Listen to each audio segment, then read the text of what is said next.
Alright, that last Doom video turned into something more like a lecture over B-roll because of just the nature of the level and the thoughts I had to get out, but this time we're actually going to play and look at Sunlust more as Sunlust, so bear with me for 1 second, I'm gonna actually start killing things.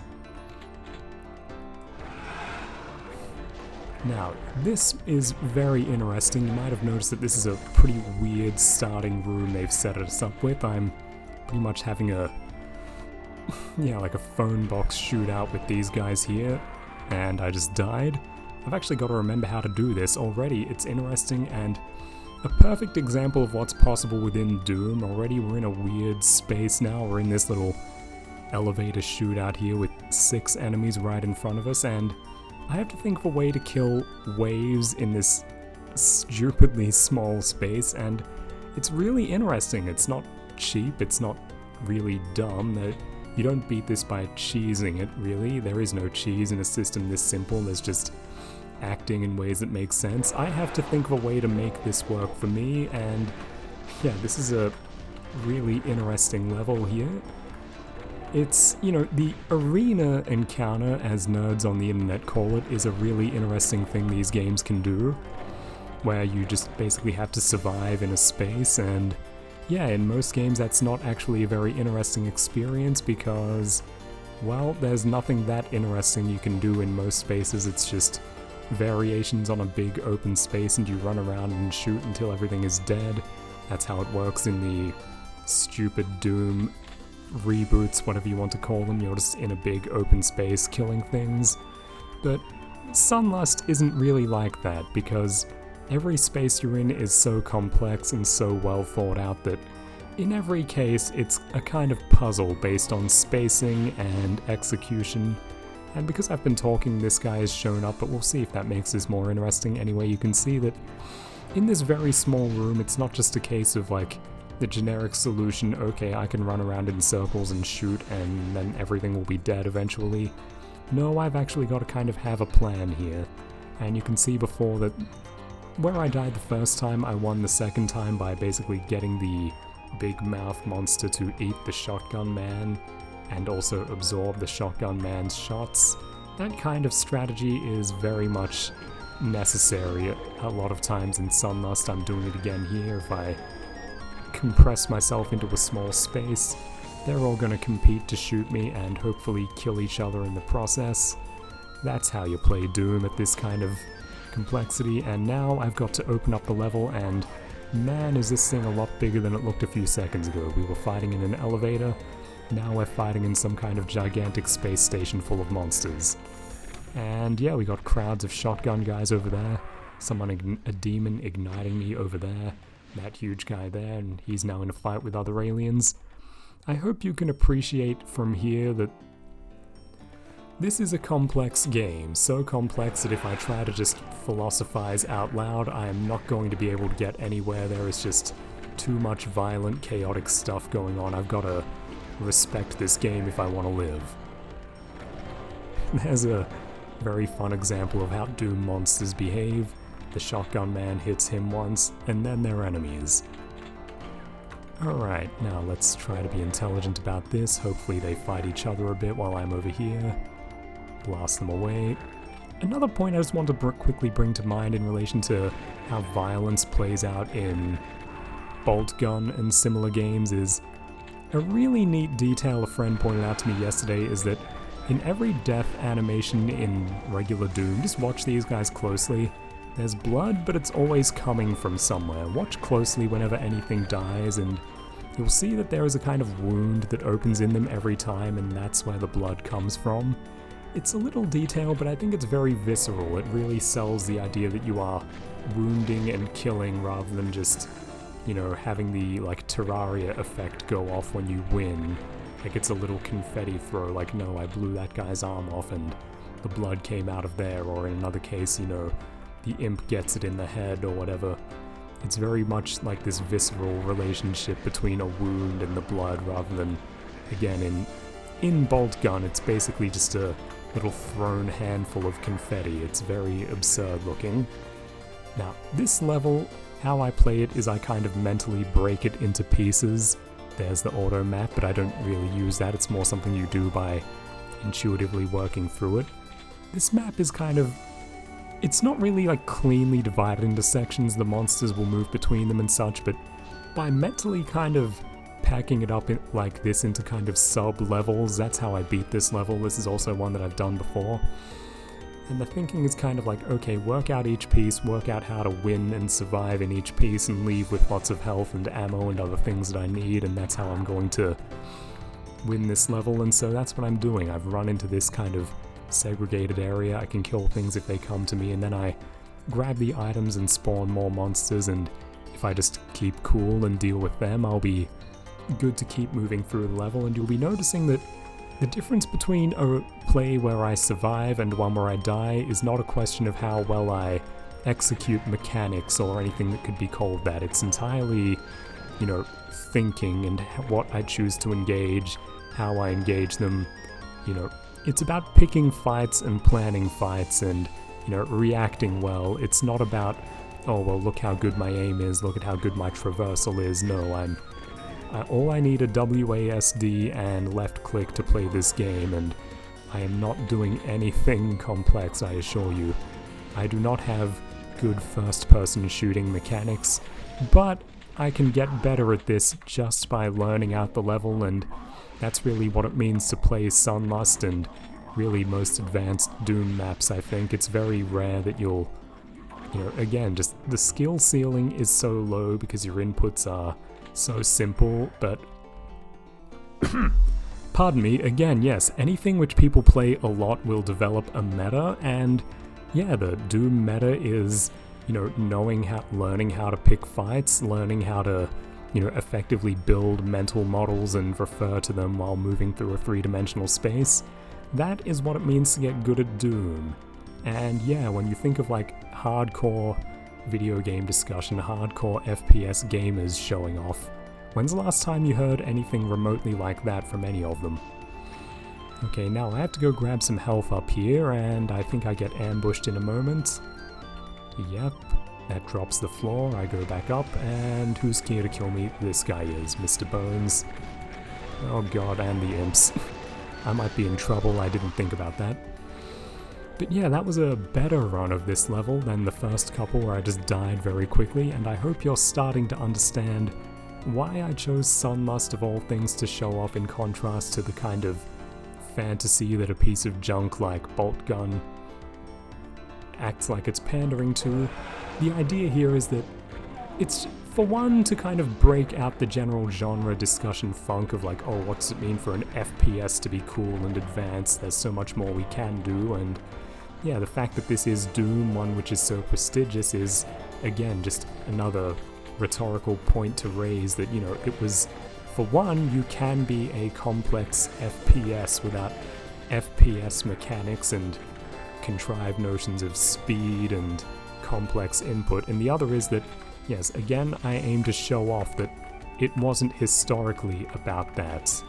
And yeah, this is historic FPS that we're playing here, and I'm having a very interesting time, and I am not having a very mechanically complex time. And I just died there, but that was all about spacing and timing and execution. It was not because I failed to do my crouch slide into wall run into whatever the hell it is that's supposed to make these games interesting now. Have you ever seen footage of Ultra Kill? Maybe I'll pirate that and play it just out of spite, I don't know. Would that be very mean of me? Also, you're probably not meant to announce that you pirate on YouTube, but I assure you that I actually mostly don't, because, you know, I mostly play games which interest me and which I actually respect, and if I respect something, I want to give it money. I basically only pirate if I want to look at something for 5 minutes to confirm that it's something I hate. And if I pirate something and like it, I might actually buy it, you never know. The other problem, of course, with purchasing as opposed to piracy is that, you know, I treat culture like a library, not a TV. By that I mean basically age is not an object. If something is interesting, it's interesting, which means I end up playing a lot of old things, and old things, it's actually quite hard to give money to the people who made them, unfortunately. Like, a lot of my favorite games, I don't really have a legal way to buy them that doesn't just feel like basically throwing money away like UFO Enemy Unknown, one of my favorite games. How do I give money to Julian Gollop? He doesn't own the rights to it anymore, so it's not his game, so who are these random people who make money if I buy XCOM now? I don't even know. And yeah, so Doom, very old game. John Carmack, I think, doesn't really need money for one, and would he get money if I were to purchase it as the other? I really don't know, but you know, I think I do still own it on Doom. What am I saying? I think I do own this on Steam, I meant to say, not on Doom. Anyway, I'm dying a lot because, as you can see, this level is rather challenging, and if I'm not thinking, I'm too busy talking, I actually start doing very badly here. I don't think I'm going to finish this level here. I may have been a notch down in difficulty when I beat it, I don't remember. Also, it's just very hard, but yeah, I just wanted to show it to you, not to show you how good I am at it. I have beaten it, but man, these things are hard, they take a while. And again, when you see people talking about hard games, how often do they talk about things like, you know, planning and so on? The things which make this hard right here. How often do you even see people talk about Sunlust? That's the other thing that's so much of hard gaming talk. I think there are very few people who are actually just interested in hard games as hard games. There are people who are interested in being seen, being interested in them. It's, again, everything comes back to poses here. But, you know, if you're interested in hard games for their own sake, then why not just do hard things which aren't games, which, you know, also don't necessarily have communities built around talking about how hard they are? Why don't you just, I don't know, start learning dead languages, or why don't you build things, why don't you make $1 billion, and so on and so forth. If you're interested in challenge for challenge's sake, there are better things to do with your time than Ultra Kill, but you know, they don't give you this weird credit for being performative about how hard they are. It's... Do you understand where I'm coming from there? It's just general thoughts I have on the nature of challenge, which comes up a lot in video games. I play some which are considered hard, and, you know, I'll knock the difficulty up in some if it creates a more interesting time, but the idea of something hard being inherently valuable is very stupid to me, especially a game, and yeah, the fact that, like, hardcore gaming exists, I think is a very serious neurosis which should be talked about. It's a kind of public health issue or something. We could call it any number of things. I just find it very unwholesome. There's the super shotgun. I was looking for this thing before. I might actually be able to make some progress now that I've picked that up. My microphone is twisting around funny in its stand. Do I sound like I'm talking sideways? I hope I don't. Let me just try to correct that. Alright, I got my ass kicked back there. I wasn't paying attention. Again, I'm trying to talk out loud and play a very hard game. Not the best idea. But let's see if I can get these two, and if I can, I might be in a decent spot. I'm getting hit in the back rather badly, aren't I? Yep. I thought he spawned behind the imps, but he had no trouble getting right up to me. Again, I was running on a mental model of the level there, but it failed me apparently. I did not have a good enough one. And that is a very not bothersome way to die. I find this game very hard, but very, very fun. I might just try a couple of times again. I don't have serious thoughts to tease out here. I just want to talk over the game and hope that you can appreciate what this is and maybe get interested in picking up Sunlust yourself. By the way, the difficulty doesn't spike this hard. This is the 4th level. I jumped ahead a bit just so that I could show you something more elaborate. Gee, that curveball really got me pretty good there. Alright, so again, we kind of line these guys up so they can't all hit me at once. Do a very bad job of it, almost die. Jesus, that was horrible. Alright, now, kill one. And gone. Let's try that once more. Sorry, this is a great time to be aiming to talk, because there's probably not much footage of people talking over Sunlust online, because yeah, you've probably noticed by now this is a rather hard game. And, you know, people do cherish it though, not because it's hard, but because through being hard it is able to become very interesting, and you can really, if you know Doom very well, this is very much something made by people who love Doom, for people who love Doom, you can really appreciate the intricacy and ingenuity that went into realizing this project. Oh geez, that's not good. I don't know Doom to a great extent, but I know it enough to understand that, like, compared to the old levels that id made, this is beautifully complex. They've done a fantastic job of bringing out the potential that always existed in this that, you know, the original creators didn't even know. And you can say there's something to that also in things like people who learn to play Age of Empires 2 with an extraordinary level of efficiency, or StarCraft. And yeah, I would agree, I don't resent bringing complexity out of anything, but I think Doom is a far more admirable pursuit than both, because, you know, it's more of a thing that you show off your mastery of Doom by making within it and expressing yourself within it than, sorry, my mic just turned again, rather than just, you know, playing the same basic scenarios over and over again. I have kind of the same problem with competitive multiplayer gaming as I do with speedrunning, that, you know, it's not that interesting, and, you know, you aren't really, your ability to express yourself through what you're doing is rather limited through this. You're largely just running through someone else's expression. But Doom is a more convivial model of community-intensive game where the idea is that, again, who are the kind of big names in Doom, the ones who are really known as for being a part of it and who make the game a part of their lives? They're the ones who actually make things within it rather than just consume. And of course, it's possible to express through consumption in that kind of way. It's possible to play a game in a distinct way. That's another problem I have with basically the formation of metas and stuff, that it's less expressive. I like this idea that comes out a lot in Asian gaming culture, Go and Shogi and so on, that, you know, rather than being the best and winning, the idea is to kind of, you know, it's an art like a tea ceremony. The idea is that you know, appreciate this fine thing in its entirety and eventually learn to do it in a way which kind of maintains and respects the purity and essence of the thing, while also, you know, putting a bit of your own idiosyncratic self-expression into it. That is something which you can do just by playing a video game made by someone else. There are some very interesting and entertaining Age of Empires 2 players that I know of, and there are people who just kind of learn the most brutally efficient thing that's going on at any given moment and just kind of brute force their way through it.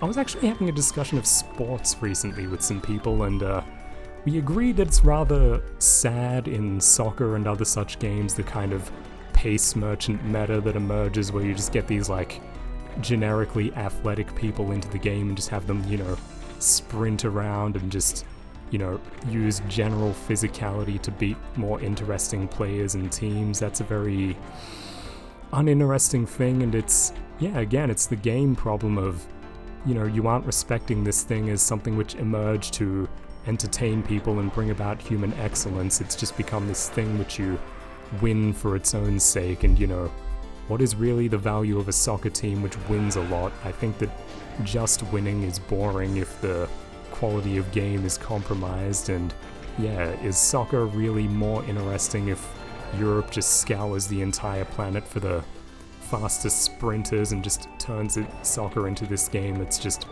basically running with extra steps? Is that good compared to when you have, you know, in the past, all of these really bizarre eccentrics who really make the game their own whenever they step onto the field? That's one half of the thing, again, to kind of bring it back, this idea of, are you putting yourself into this thing? Are you getting things out of this thing? Are you really respecting the form you're adhering to rather than just kind of brutalizing it? And again, you can say, like, what good is a form if, you know, I can win by, you know, more having my way with it? Well, you know, again, like, what's the point? Like, what is the point in a game if you win but don't, you know, get much personally out of it? I'm sorry if that's being expressed vaguely. It might help if I had a sports person here speaking with me, but to bring it back to games, yes, it's very much this thing that you get a lot out of expressing yourself in Doom. There's a lot of character in each of these levels, a lot of human ingenuity went into putting them together, and also the aesthetic element is also quite interesting, how you're able to express yourself as a puzzle maker and as a kind of 3D sculptor, world builder. It's very much two interlocking skill sets and, you know, modes of expression, and you link them together and create something very elaborate and unique each time. And Sunlust is very cool as an example of just people doing that one after another at the top of their game. It's, again, you're appreciating puzzles made by brilliant puzzle makers, and you're appreciating this kind of... Yeah, again, I may have told you I have a friend who really got me into Doom by just selling it as... Well, not really selling it, he was just talking about what he liked about it. He said, like, he's an architecture and building guy, and he says to me that, yeah, he appreciates Doom as a kind of architectural tool. It's something... The most interesting thing about Doom is that people are able to realize these grand structural visions within it, and yeah, that's what I'm doing right now. Even within this very small room, I can look out and, yeah, that's all physical space out there. That's actually the rest of the level. It's very, very fascinating that he's made this kind of space station with Doom level in the middle, and he's just exercised some very charming sense, in my opinion. Lava on the ceiling, I love that, and you may have noticed me looking out the windows a bit wistfully here. It's because a detail caught my attention. If you've watched the Halo videos, you know that I love sparse and dark space. I hate this moronic idea of making it this rainbow swirl of nonsensical color. The Doom guy who made this level called Soul, agrees with me. Look at the space. There are several space-themed levels within Sunlust, and they're all like this. Isn't that brilliant? Just the kind of white pinpricks in the just looming darkness. I love that effect. It's space which actually feels open and, you know, spare and dignified, and yeah, it's actually cool. It's not this kind of rainbow-friendly moron jungle. It's this, you know, space is scary because it's vacuum. It's a far more striking image to me and always has been. Right, let's give this level one more good try because I said I would actually play the game here but got sidetracked again. We're going to actually appreciate Sunlust, I assure you, at some point.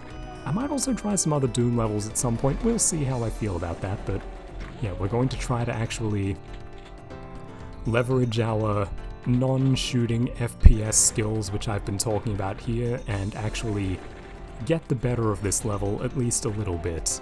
So here you see I've kind of gotten the hang of this part. I wasn't doing any fancy maneuvers. I've just learned it, and I've, you know, respect the design, and you can actually beat it. Here we go. Grab this gun here, and now I'm gonna try shooting around here and doing this. I have those healths to spare rather than getting them right away. And I need them immediately, that's not good. Alright, we can do this, we can do this. I think we're doing it. Get him. Get him. Get him. Get him. Get him. My mic is slipping, but I can't fix it, I'm sorry. But look at me go, I did, oh. Well, wasn't that interesting? And again there I wasn't, you know, I have a very limited capacity to dodge and maneuver there, but it's really there, it's about target priority and just reading the room at a very quick scan. That's how you perform better in that kind of situation. Again, Doom, it's all about basically how well you can model space and plan and react within it. It's, again, it's a very mental game where planning and knowing what to do is 99% of the battle, and then execution is just about as dead simple as it can be, and that's really why I love Doom, and I think that's the most interesting part of most of these games as well. I just think if I were to really run through the history of every first-person shooter I like, as much as I like them as, you know, the played first-person shooting challenge, what's interesting about that is, again, the mental part, not the execution part. I like that that's an element, and being able to fail things can make a situation chaotic and so on. And, you know, it opens up possibilities by being better at the execution.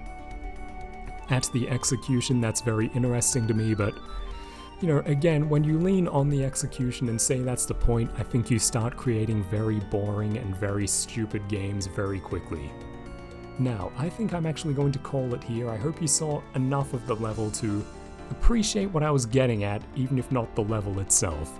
If you are interested, again, Doom is very easy to get. I would recommend just getting it yourself and giving it a try, frankly. You won't regret it. You can set it on an easier difficulty if this looked too brutal. It's interesting even on the more normal ones.